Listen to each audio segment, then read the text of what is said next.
Kia ora e te whānau, aroha mai. It's been a really long time, but here it is, chapter 15, in which the child Twinkle is kidnapped.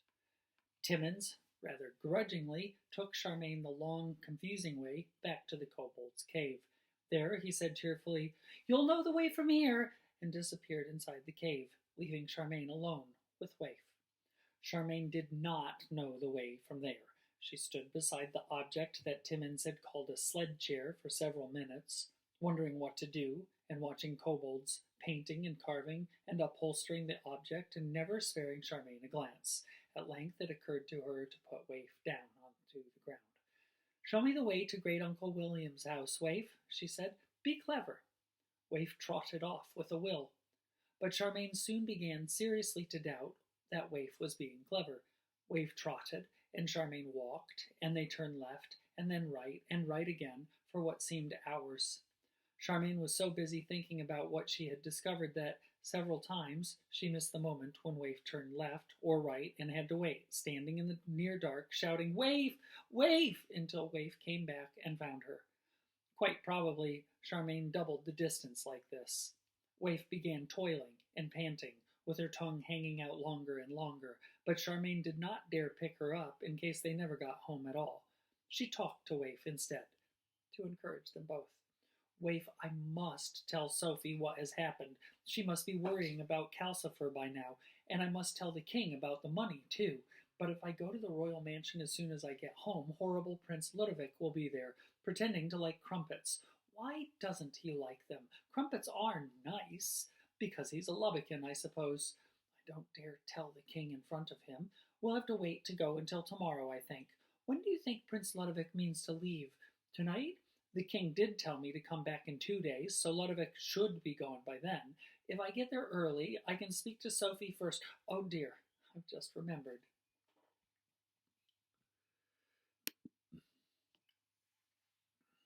Calcifer said they were going to pretend to leave, so we might not find Sophie there. Oh, Waif, I wish I knew what to do. The more Charmaine talked about it, the less she knew what to do.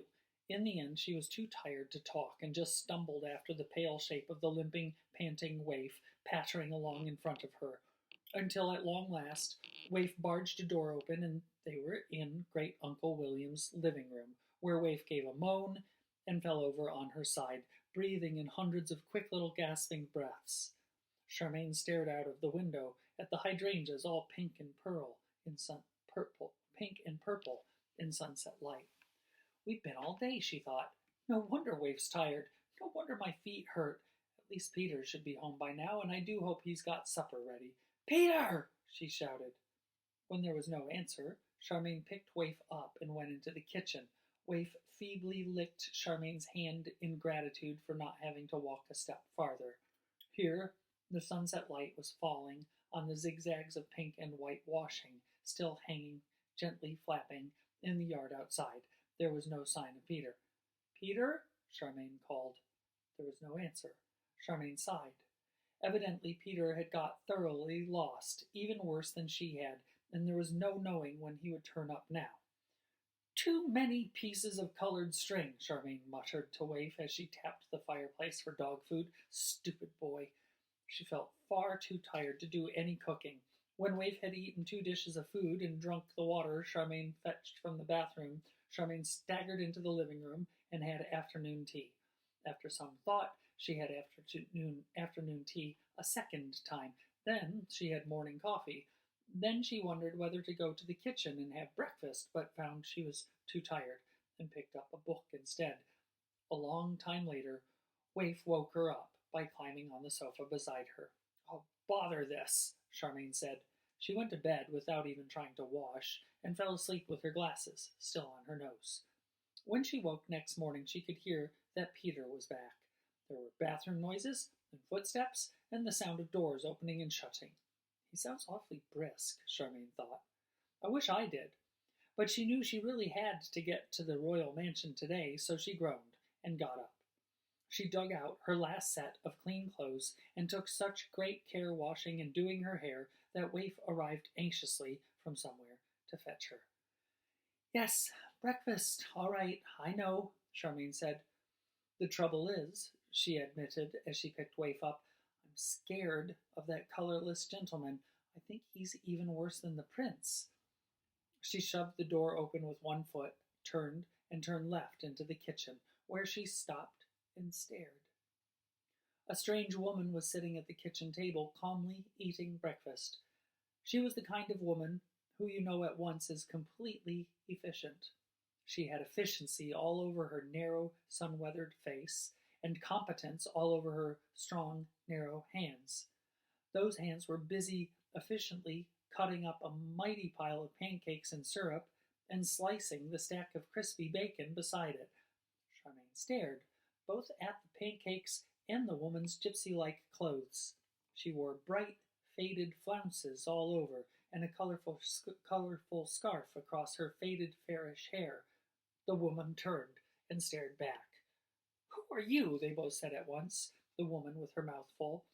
I'm Charmaine Baker, Charmaine said.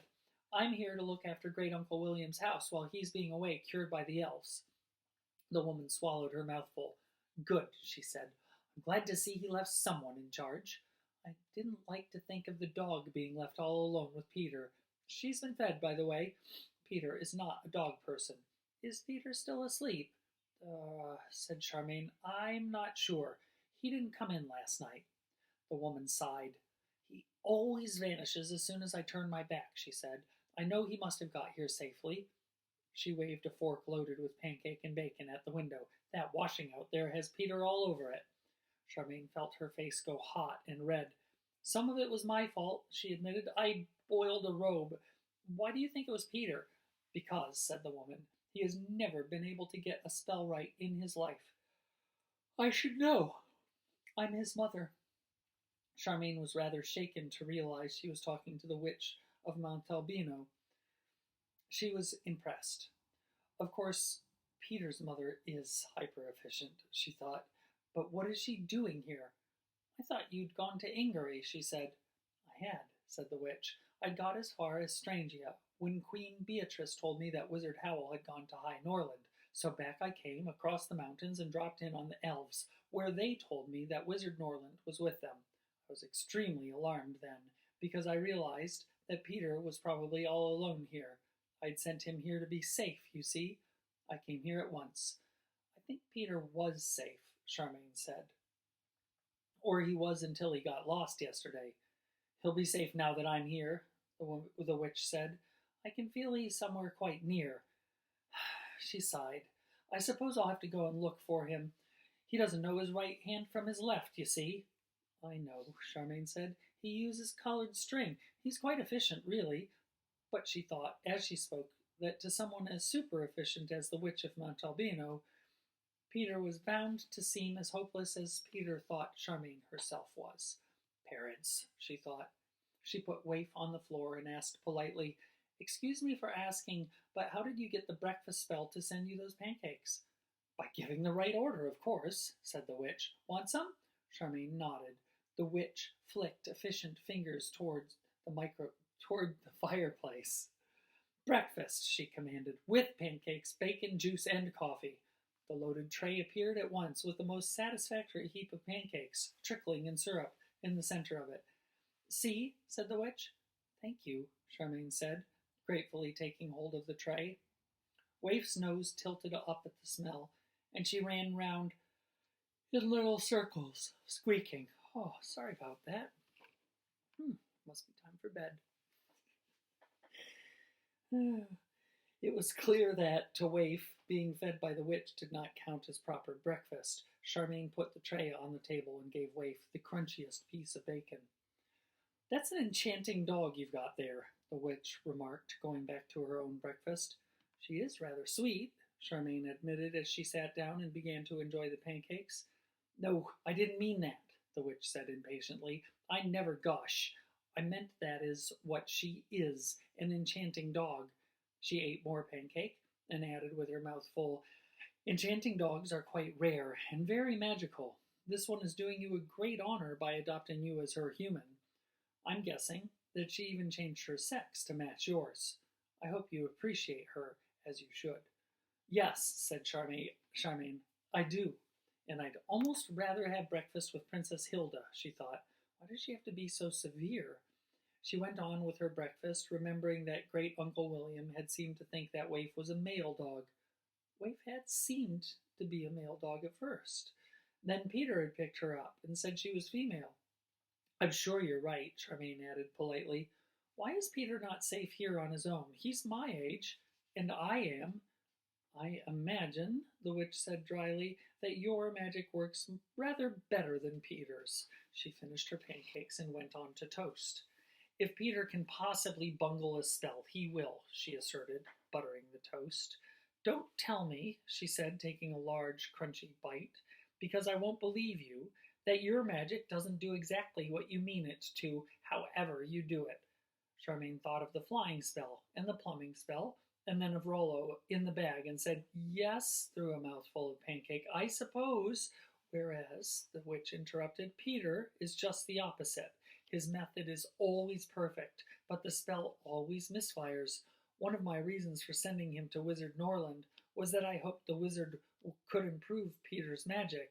William Norland owns the Book of Palimpsest, you see. Charmaine felt her face hotting up again.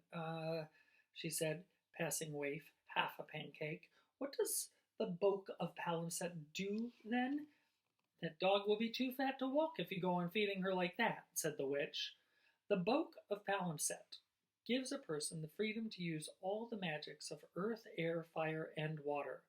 It only gives fire if the person is trustworthy, and of course, the person has to have magical ability in the first place. Her severe face showed just a trace of anxiety. I think Peter has the ability? Charmaine thought, fire. I put the fire out on Peter. Am I trustworthy then? He must have the ability, she told the witch. You can't make a spell go wrong if you can't do magic in the first place. What other reasons made you send Peter here? Enemies, said the witch, somberly sipping her coffee. I have enemies. They killed Peter's father, you know. You mean Lubbocks? Charmaine asked. She put everything back on her tray and took a last swig of coffee, preparing to get up and go. There is, said the witch, only the one Lubbock, so far as I know. He seems to have killed all its rivals. But yes, it was the Lubbock that started the avalanche. I saw it. Then you can stop worrying, Charmaine said, standing up. The Lubbock's dead. Calcifer destroyed it the day before yesterday. The witch was astonished. Tell me, she said eagerly. Although she was itching to be off to the royal mansion, Charmaine found she had to sit down, pour herself another cup of coffee, and tell the witch the whole story, not only about the Lubbock and the Lubbock eggs, but also about Rollo and the Lubbock. And this is unfair use of witchcraft, she thought, as she found herself telling the witch how Calcifer seemed to be missing. Then what are you sitting about here for? The witch said. Run along to the royal mansion and tell Sophie at once. The poor woman must be out of her mind with worry by now. Hurry it up, girl. And not even, thank you for telling me, Charmaine thought sourly. I'd rather have my mother than Peter's any day, and I'd definitely rather have breakfast with Princess Hilda. She got up and said a polite goodbye. Then, with Waif racing at her heels, she rushed through the living room and down the garden into the road. Luckily, I didn't tell her about the conference room way, she thought, pounding along with her glasses bouncing on her chest, or she'd make me go that way, and I'd never get a chance to look for Calcifer. Just before the road bent, she came to the place where Calcifer had exploded the Lubbock eggs. A huge lump of the cliff had fallen off there, sending a hill of boulders almost as far as the road. Several people who looked like shepherds were climbing about on the pile, searching for buried sheep, and scratching their heads, as if they were wondering what had caused the damage. Charmaine hesitated. If Calcifer was to be found, those people would have found him by now. She dropped to a walk and stared at the heap of broken stone carefully as she passed. There did not seem to be a trace of blue among the rocks, or a sign of flame anywhere. She made up her mind to have a thorough search later, and broke into a run again, hardly noticing that the sky was a clear blue, and there was gauzy blue haze over the mountains. It was going to be one of High Norland's rare scorching days. The only way this affected Charmaine was that Waif soon began to look seriously overheated. panting, rolling side to side as she ran, and hanging her pink tongue out so far that it almost brushed the road. "Oh, you... I suppose it was that pancake," Charmaine said, snatching her up and pounding onward. "I wish the witch had not said that about you," she confessed as she ran. "It makes me worried about liking you so much." By the time she reached the town, Charmaine was as hot as Waif, so hot that she almost wished she had hung to hang out, like Waif's did. She had to drop to a brisk walk, and even though she took the shortest way, it still seemed to take forever to reach Royal Square. At last, she swung round the corner into the square and found her way blocked by a staring crowd. Half the citizens of High Norland seemed to be gathered there to stare at the new building standing a few feet away from the royal mansion. It was almost as tall as the mansion, long and dark and coaly looking, and it had a turret on each corner. It was the castle Charmaine had last seen floating vaguely and sadly away across the mountains. She stared at it in as much amazement as everyone else in the square. How did it get here? People were asking one another as Charmaine tried to push her way toward it. However did it fit? Charmaine looked at the 4 roads that led into Royal Square and wondered the same thing. None of the roads was more than half as wide as the castle was, but there it sat, solid and tall, as if it had built itself in the square overnight. Charmaine elbowed her way toward it with growing curiosity. As she came close under its walls, blue fire leaped from one of the turrets and plunged toward her. Charmaine ducked. Waif wriggled. Someone screamed. Everyone in the crowd backed away in a hurry and left Charmaine standing there on her own, facing a blue teardrop of flame hovering just level with her face. Waif's frayed tail pounded on Charmaine's arm, wagging a greeting. "If you're going into the mansion," Calcifer cackled at them, "tell them to hurry it up. I can't keep the castle here all morning." Charmaine was almost too delighted to speak. "I thought you were dead," she managed to say. "What happened?" Calcifer bobbled in the air and seemed a trifle ashamed. "I must have knocked myself silly," he confessed. "I was under a heap of rocks somehow. It took me all yesterday to worm my way out. When I did get out, I had to find the castle. It had gone drifting off for miles. I've only just got it here, really. Tell Sophie. She was supposed to be pretending to leave today. Tell her I'm almost out of logs to burn. That should fetch her." "I will," Charmaine promised. "Are you sure you're all right?" "Just hungry," Calcifer said. "Logs. Remember." "Logs," Charmaine agreed, and went up the steps to the mansion door, feeling suddenly that life was very much better and happier and freer than it had seemed before. Sim opened the great door to her surprisingly quickly. He looked out at the castle and the staring crowd and shook his head. "Ah, Miss Charming," he said, "this is surely becoming a rather difficult morning. I'm not sure that His Majesty is quite ready to begin work in the library yet, but do please to come inside." "Thanks," Charmaine said, putting Waif down on the floor. "I don't mind waiting. I have to speak to Sophie first." "Sophie, Mrs. Pendragon, that is to say," Sim said as he heaved the door shut. "Seems to be some of the difficulty this morning. The princess is highly put out but come this way, and you will see what I mean." He shuffled away down the damp corridor, beckoning Charmaine to follow. Before they even got to the corner, to the place where the stone stairs came down, Charmaine could hear the voice of Jamal, the cook, saying, "And how is a person to know what to cook when guests are always leaving and not leaving and then leaving again, I ask you?" This was followed by fruity growls from Jamal's dog and quite a chorus of other voices. Sophie was standing in the space below the stairs, holding Morgan in her arms, with Twinkle clinging anxiously and angelically to her skirt, while the fat nursemaid stood by, looking useless as usual. Princess Hilda stood by the stairs, more intensely royal and polite than Charmaine had ever seen her. And the king was there too, red in the face, and obviously in a right royal rage. One look at all their faces, and Charmaine knew that there was no point in mentioning logs here yet. Prince Ludovic was leaning on the end of the banisters, looking amused and superior. His lady was beside him, looking disdainful in what was very nearly a ball dress, and to Charmaine's dismay, the colorless gentleman was there too, respectful beside the prince. You wouldn't think he'd just been robbing the king of all his money, the beast, Charmaine thought. I call this an utter abuse of my daughter's hospitality, the king was saying. You had no right to make promises you don't intend to keep. If you were one of our subjects, we would forbid you to leave. Sophie said, trying to sound dignified, I do mean to keep my promise, sire, but you can't expect me to stay when my child has been threatened. If you'll let me take him away to safety first, then I'll be free to do whatever Princess Hilda wants. Charmaine saw Sophie's problem. With Prince Ludovic and the colorless gentleman standing there, she dared not say that she was only pretending to leave, and she did have to keep Morgan safe somehow.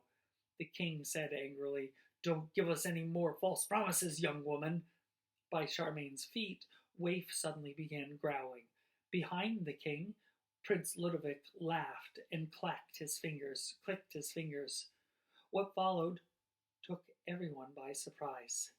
The nursemaid and the prince's young lady both burst out of their dresses.